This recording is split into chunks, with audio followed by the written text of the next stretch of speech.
As of now, wala pang sagot ang Sparkle GMA sa isyong ito at wala pa rin comment si Nadine na panalo pa naman ang ayos sa nasabing event. Ikinumpara nga siya kay Audrey Hepburn dahil sa kanyang ayos at datingan. Pwedeng overlook lang siya ng in-change sa seating arrangement dahil marami ang guest that night. Anyway, ang latest, nag-post si Nadine ng photo na umiinom siya ng coffee. At ang caption ay, I just drink my coffee and smile, na obviously, reaction niya sa nangyari sa GMA Gala. Maaalalang may issue kay Nadine sa Monte sa katatapos na GMA Gala 2024. And actually, hindi si Nadine ang nagreklamo, kundi ang stylist ng aktres na si Kit. May post ito sa X kaya nalaman. Sabi ni Kit, treat your artist right.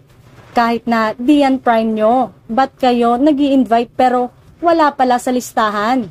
Huwag niyo unahin mga influencer na invite nyo. So disappointed Sparkle GMA Artist Center. May pahabol pa si Kit na she deserve a seat at the table.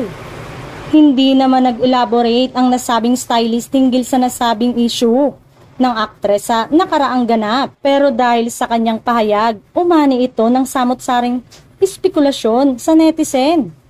May mga nagchika pang hindi umano nakaupo ang aktres dahil walang seat na available.